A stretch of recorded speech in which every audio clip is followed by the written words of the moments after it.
আসসালামু আলাইকুম।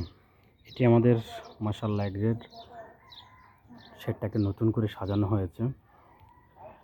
যে আগে ছিল শুধুমাত্র এই রুমে কোয়েল পাখি ছিল। এটির মধ্যে কোয়েল পাখি থাকতো।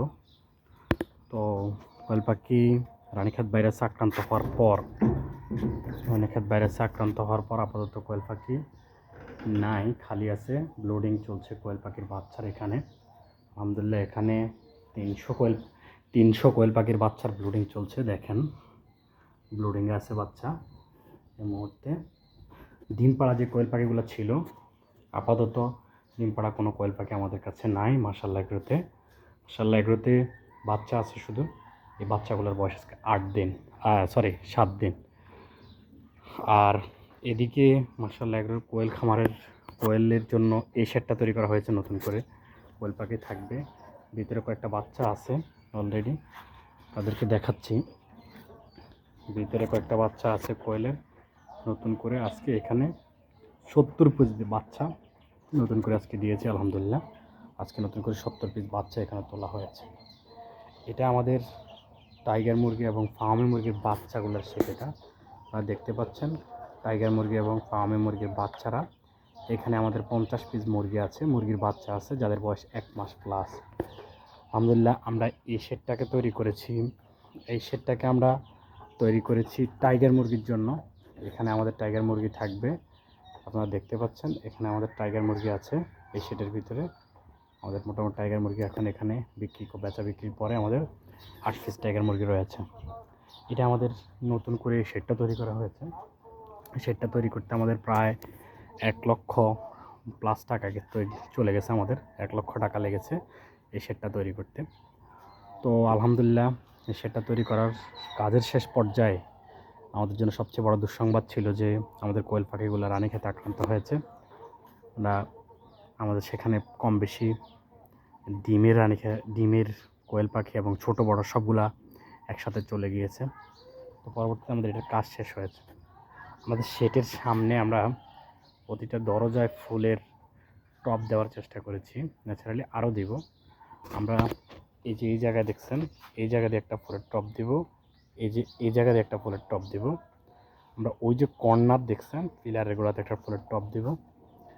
আর এক্ষেত্রে আমাদের এখানে ধুন্দুল গাছ লাগানো হয়েছে। এই গাছটি আমরা এই যে উপরে দেখতে পাচ্ছেন কিনা আপনারা, এই যে উপরে আমরা এখানে জাল দিয়েছি।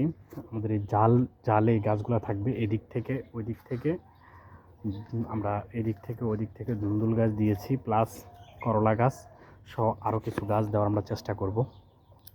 পাশাপাশি হচ্ছে যে জায়গা জুড়ে এই জায়গার আমরা এই পাশে আমরা খাঁচা দিব। খাঁচাতে আমরা কবুতর রাখবো। এখানে 2টা খাঁচা এবং ওইখানে একটা খাঁচা, আর এখানে একটা খাঁচা, এখানে একটা খাঁচা, মোট আমরা 3টা খাঁচা এখানে দিব। 3 খাঁচাতে আমরা কবুতর পালন করব। এখানে আল্লাহ সাহায্যে আমরা ইনশাআল্লাহ কবুতর পালন করব। তো আরেকটা যে ছাদ দেখছেন আপনারা, ওই যে একটা খাঁচা আছে, ওইখানে আমরা দেশি মুরগির শেড তৈরি করবো ইনশাআল্লাহ। আর দেশি মুরগির শেড থাকবে, এক অংশে দেশি মুরগির শেড থাকবে। পাশাপাশি ওই যে কর্নারের জায়গাটাতে আমরা মুরগির বাচ্চা রাখবো। সেখানে ব্লুডিং শেষে বাচ্চাগুলো সবগুলো এখানে যাবে। আর এখানে আমরা এই জায়গাতে আমরা যে পানি দেখতেন সাথে জায়গাটা, এই জায়গাতে আমরা শেডের একটা কাজের অংশ বিশেষ এখানেও একটা ঘর থাকবে আমাদের। এখানে আমরা চিন্তা করছি ডিমের কোয়েলগুলো রাখার। এখানে থাকবো ডিমের কোয়েল, ওই পাশে থাকবে আমাদের মুরগির বাচ্চাগুলো ব্রুডিং শেষে। এই পাশে থাকবে আমাদের দেশি মুরগির একটা শেড থাকবে। আর এই যে এখানে আমরা একটা গেট দেওয়ার চেষ্টা করব। আর এই যে পাশ দেখছেন, এই পাশগুলো আমরা সম্পূর্ণ জাল দিয়ে বন্ধ করে দিব। এই পাশ আমাদের খাঁচা থাকবে প্লাস জাল থাকবে, জাল থেকে বন্ধ হয়ে যাবে। এর পিছনে আমাদের এখানে একটা দরজা করার প্ল্যান আছে, কারণ এই ছাদের পিছনের অংশে আমাদের এই জায়গাতে আমরা একটা দরজা করব। এই জায়গাতে আমরা একটা দরজা করব। পিছনের এই যে শেড করছি, শেডের পিছনে আর ছাদের কিছু অংশ আছে, সেখানে আমরা ডিম পাড়া কিছু মুরগি দেওয়ার আমাদের একটা প্ল্যান আছে। তো আলহামদুলিল্লাহ আমাদের পরিকল্পনাগুলো আপনাদেরকে জানালাম। আমাদের জন্য দোয়া করবেন, আমাদের খামারের জন্য দোয়া করবেন। ইতিপূর্বেই আমরা খামারে বড় ধরনের একটা লস খেয়েছি। কোয়েল পাখি রানীক্ষেতে আক্রান্ত হওয়ার পরেই আমরা বিশাল একটা লসের সম্মুখীন হয়েছি এই মুহূর্তে। তো আপনারা আমাদের জন্য দোয়া করবেন যেন আমরা এই সকল বিপদ থেকে আল্লাহ আমাদেরকে হেফাজত করে রক্ষা করে। সবাই ভালো থাকবেন। আসসালামু আলাইকুম রহমতুল্লাহ।